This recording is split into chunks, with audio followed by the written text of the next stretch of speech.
यह कहानी है एक ऐसे गरीब लड़के की जिसकी किस्मत ने उसे तंग गलियों से उठाकर बादशाहों की कतार में खड़ा कर दिया। यह कहानी है उस बेटे की जिसकी माँ ने नम आंखों और सच्ची दुआओं के साथ उसे नेक राह पर चलाया। यह कहानी है उस चिराग की जिसमें छुपी थी एक ऐसी ताकत जो बुराई को मिटाकर अच्छाई को जिंदा कर सकती थी। यह कहानी है मोहब्बत, इम्तिहान और इंसाफ की, जहां हर मोड़ पर अलादीन को अपने दिल, अपने किरदार और अपनी नीयत का सबूत देना पड़ा। अलादीन की कहानी सिर्फ जादू की दास्तान नहीं, बल्कि एक ऐसे इंसान की कहानी है जिसने चिराग के जिन्न से ज़्यादा अपने ईमान और अच्छाई पर यकीन किया। किसी पुराने इस्लामी शहर की तंग गलियों में एक गरीब औरत फातिमा अपने बेटे अलादीन के साथ रहती थी। उनका छोटा सा मिट्टी का घर था और रोज़ की रोटी के लिए मेहनत करनी पड़ती थी। फातिमा अक्सर अल्लाह से दुआ करती, या रब मेरे बेटे को नेक बना दे, उसका नसीब अच्छा कर दे। अलादीन एक चंचल और शरारती लड़का था, मगर दिल का साफ। वह गलियों में बच्चों के साथ खेलता, कभी कभी बाजार से छोटी मोटी चीज़ें उठा लेता, मगर किसी को नुकसान नहीं पहुंचाता था। एक दिन एक अजनबी उनकी बस्ती में आया, लंबा कद, रेशमी कपड़े, आंखों में चमक। उसने लोगों से पूछा, यहाँ कोई अलादीन नाम का लड़का रहता है? जब वो फातिमा से मिला तो बोला, मैं तुम्हारा दूर का रिश्तेदार हूँ। मैं अलादीन को काम सिखाना चाहता हूँ ताकि उसका भविष्य अच्छा हो। फातिमा पहले तो हिचकिचाई, मगर गरीबी और बेटे के अच्छे कल के लिए तैयार हो गई। अलादीन उस अजनबी के साथ अगले दिन सफ़र पर निकल पड़ा। वे शहर से बाहर पहाड़ों की तरफ गए। वहाँ एक गुफा के पास पहुंचकर अजनबी ने अपना असली रूप दिखाया। वह कोई रिश्तेदार नहीं बल्कि एक जादूगर था। उसने कहा, इस गुफा में एक चिराग है, तुम अंदर जाकर लाओगे क्योंकि सिर्फ तुम ही इसे छू सकते हो। अलादीन डर गया, मगर मजबूरी में गुफा के अंदर गया। गुफा सोने चांदी से भरी थी। बीच में एक पुराना मैला सा चिराग पड़ा था। जैसे ही उसने चिराग उठाया और बाहर आने लगा, जादूगर ने बाहर से चिल्लाया, पहले चिराग दो। अलादीन ने इनकार किया। गुस्से में जादूगर ने गुफा का दरवाजा बंद कर दिया और चला गया। अब अलादीन अंधेरे में फंस चुका था। घबराहट में उसने चिराग को रगड़ा। अचानक धुएं से एक बड़ा नीला जिन्न प्रकट हुआ। क्या हुक्म है मेरे आका? अलादीन हैरान रह गया। उसने कहा, मुझे बाहर निकालो। पल भर में वह घर पहुंच गया। उसने माँ को सब कुछ बताया। फातिमा डर गई, लेकिन बोली, इस चिराग को नेक कामों में इस्तेमाल करना। अब जिन्न के जरिए उनका जीवन बदल गया। अच्छा खाना, नए कपड़े, साफ घर, सब कुछ मिल गया। मगर अलादीन का दिल अब नेकियों की तरफ झुक चुका था।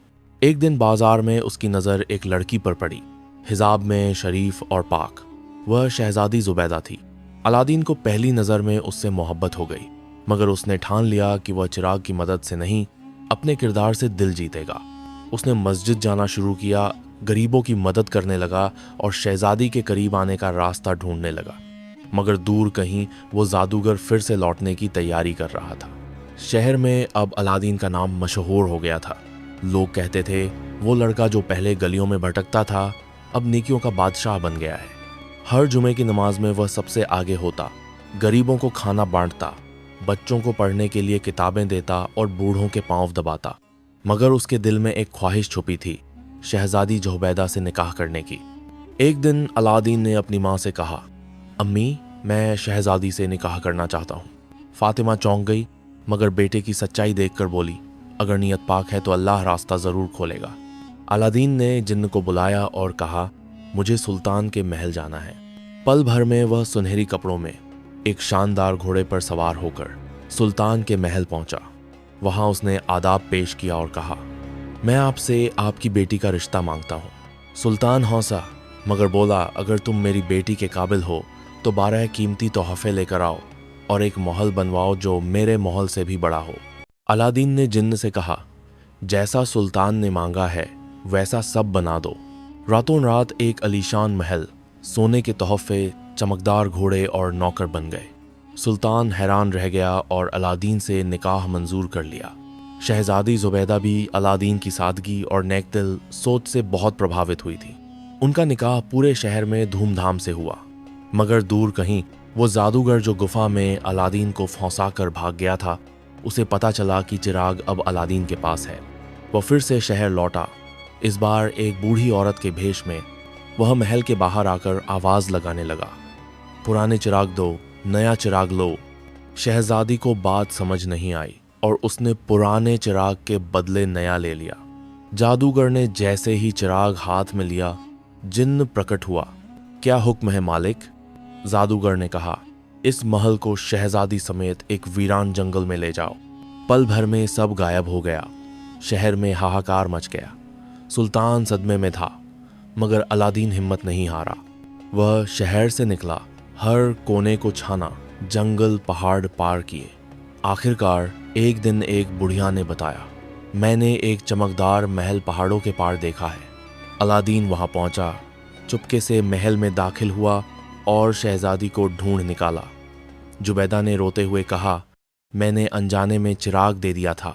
अलादीन ने कहा, कोई बात नहीं, अब हम मिलकर इस जादूगर का अंत करेंगे। उसने एक योजना बनाई।